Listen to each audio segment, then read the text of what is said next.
अस्सलामु अलैकुम वरहमतुल्लाहि वबरकातुहू। मुअज़्ज़ज़ नाज़रीन किराम, IRC के आज के इस दर्स में आपका इस्तक़बाल है। अल्हम्दुलिल्लाहि रब्बिल आलमीन वस्सलातु वस्सलामु अला अशरफिल अंबियाइ वल मुरसलीन नबिय्यिना मुहम्मदिन व अला आलिहि व अस्हाबिहि अजमईन, अम्मा बाद। अऊज़ु बिल्लाहि मिनश शैतानिर रजीम, बिस्मिल्लाहिर रहमानिर रहीम। वसब्बिह बिहम्दि रब्बिका क़ब्ल तुलूइश शम्सि व क़ब्लल ग़ुरूब। वक़ाल नबी सल्लल्लाहु अलैहि वसल्लम रकअतल फ़ज्रि खैरुम मिनद दुनिया व मा फ़ीहा। नाज़रीन किराम, आज के दर्स का जो मौजू रखा गया है वो मौजू है फ़जर की नमाज की अहमियत। हम और आप जानते हैं कि नमाज एक अहम इबादत है, अल्लाह रब्बुल आलमीन के क़ुर्ब का ज़रिया है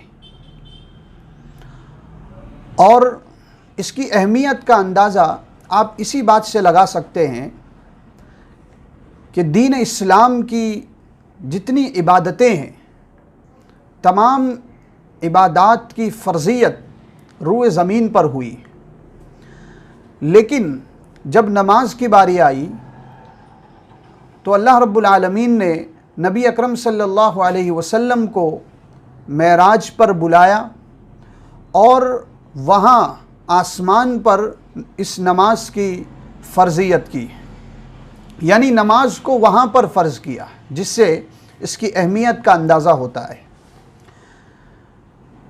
नमाज़ों में सबसे अहम नमाज फ़जर की नमाज है। नमाज़ों की फ़जीलत के ताल्लुक़ से अल्लाह के नबी सल्लल्लाहु अलैहि वसल्लम ने सहाबा इकराम से कहा कि बताओ, तुम में से अगर किसी के घर के सामने नहर हो और वो नहर में रोज़ाना 5 मरतबा गुस्ल करता हो, नहाता हो, तो क्या उसके बदन में कोई मेल कुचेल बाकी रहेगा? सहाबा ने अर्ज़ किया, अय अल्लाह के नबी सल्लल्लाहु अलैहि वसल्लम, कोई मेल कुचेल बाकी नहीं रहेगा। तब आपने फ़रमाया, यही मिसाल 5 नमाज़ों की है, यानी अगर कोई शख्स 5 नमाज़ें पाबंदी के साथ अदा करता है, अल्लाह रब्बुल आलमीन उसे गुनाहों से ऐसे ही पाक कर देता है।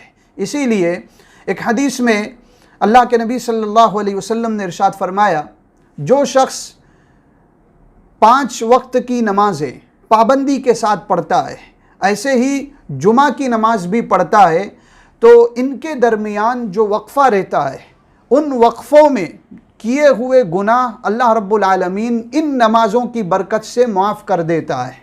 तो नमाज़ों की बड़ी अहमियत है और फ़जीलत है, हमें नमाज़ों की पाबंदी करनी चाहिए। मैं इशारा करना चाहता हूँ 5 नमाज़ों में से एक अहम नमाज फ़जर की नमाज है। हम और आप देखते हैं और माशरे का मुशाहिदा भी करते हैं कि बहुत से लोग हैं जो 4 वक्त की नमाज पाबंदी के साथ अदा करते हैं, लेकिन फ़जर की नमाज में कोताही करते हैं, फ़जर में उठ नहीं पाते हैं, सोए रहते हैं। उसकी एक वजह, सबसे बड़ी वजह यह है कि वो रात में देर से सोते हैं, और दूसरी बात कि फ़जर की जो नींद होती है, उस नींद में ही वो खो जाते हैं, गफलत में पड़े रहते हैं और इस तरह से नमाज को छोड़ देते हैं। हम और आपको जानना चाहिए कि फ़जर की नमाज की बहुत बड़ी फ़जीलत है। अल्लाह के नबी सल्लल्लाहु अलैहि वसल्लम ने फ़जर की नमाज को जन्नत में दाखिले का सबब बताया है। आपने फरमाया, जो शख्स 2 ठंडी नमाज़ें पाबंदी के साथ पढ़ता है, अल्लाह रब्बुल आलमीन उसे जन्नत में दाखिल कर देगा। और वो 2 ठंडी नमाज़ें, एक फ़जर की नमाज है और दूसरी असर की नमाज है। तो फ़जर की नमाज को जन्नत में दाखिले का सबब बताया है, जिससे इसकी अहमियत का अंदाज़ा होता है। ऐसे ही एक हदीस में अल्लाह के नबी सल्लल्लाहु अलैहि वसल्लम ने इरशाद फरमाया, जो शख्स 40 दिनों तक तकबीर ऊला के साथ नमाज पाबंदी के साथ पढ़ता है, 40 दिनों तक, अल्लाह रब्बुल आलमीन उसके लिए दो आज़ादी लिख देता है। एक आज़ादी जहन्नम से आज़ादी और दूसरी आज़ादी मुनाफिकत से आज़ादी। यानी अल्लाह ताला उसे जहन्नम से आज़ाद कर देता है और उसके दिल से निफाक को दूर कर देता है। इन नमाज़ों में फ़जर की नमाज भी शामिल है। अगर हम और आप 4 वक्त की नमाज़ पढ़ते हैं और फ़जर की नमाज को छोड़ देते हैं तो ये फ़जीलत हम और आपके लिए नहीं होगी। ये फ़जीलत हर उस शख्स के लिए होगी जो 4 नमाज़ों के साथ फ़जर की नमाज भी पढ़ता है। यानी 5 नमाज़ें तकबीर उला के साथ अगर पढ़ता है तो यकीनन अल्लाह ताला उसे जहन्नम से आज़ाद कर देता है। तो मालूम हुआ कि ये नमाज जहन्नम से आज़ादी का भी बहुत ही बड़ा और अहम सबब है। हम और आपको चाहिए कि हम फ़जर की नमाज की अहमियत को समझें और इस पर अमल करते रहें। ऐसे ही अल्लाह के नबी सल्लल्लाहु अलैहि वसल्लम ने एक मरतबा चाँद को देखा।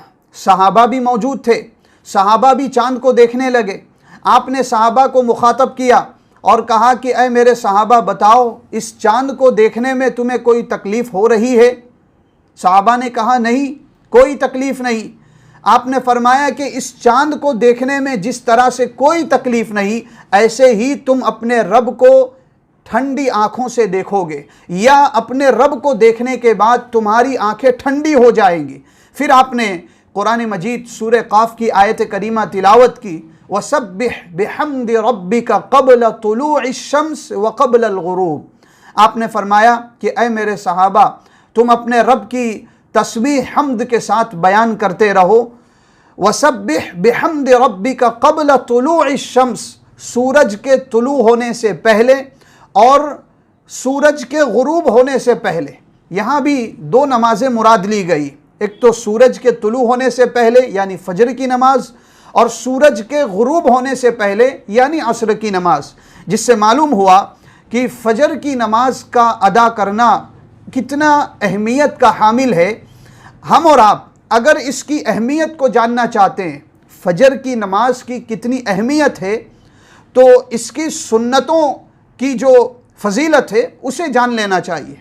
यानी फ़जर की जो सुन्नत बताई गई 2 रकात, अल्लाह के नबी सल्लल्लाहु अलैहि वसल्लम ने फ़जर की सुन्नतों की फजीलत बताई। आपने फरमाया रकाअतल फ़ज्र खैरुम मिनद दुनिया व मा फ़ीहा। कहा कि फ़जर की जो 2 सुन्नतें हैं ये दुनिया और वमा फ़ीहा से बेहतर है। यानी दुनिया की सारी चीज़ें अगर एक तरफ रख दी जाए, कीमती से कीमती चीज़ हो, उन तमाम से बेहतर है फ़जर की 2 सुन्नतें, 2 रकात सुन्नतें पढ़ना। जिससे मालूम हुआ कि जब सुन्नतें इतनी अहमियत के हामिल हैं तो फिर फ़जर की नमाज की कितनी अहमियत होगी। लिहाजा हमें चाहिए कि हम इसकी अहमियत को समझते हुए हम इस पर अमल करें। फ़जर के वक्त में अल्लाह रब्बुल आलमीन ने इस उम्मत के लिए बरकत रखी है। क्यों बरकत रखी है? इसलिए कि अल्लाह के नबी सल्लल्लाहु अलैहि वसल्लम ने अपनी ज़ुबान मुबारक से दुआ की है, अल्लाहुम्मा बारिक। अल्लाह रब्बुल आलमीन अल्लाह से दुआ की कि अल्लाह मेरी उम्मत में सुबह के वक्त में बरकत दे। यानी सुबह के वक्त में बरकत के लिए दुआ की है। आपने देखा होगा समाज में बहुत से लोग ये भी शिकायत करते हैं कि बरकत ख़त्म हो चुकी है, हमारे घरों में बरकत नहीं है, हमारे आल औलाद में बरकत नहीं, हमारे माल में बरकत नहीं। तो बरकत ख़त्म होने का सबब हमने अपना लिया है, जिसकी वजह से बरकत हमारे घरों से, हमारे माल से, हमारे कारोबार से, तमाम चीज़ों से बरकत ख़त्म हो रही है।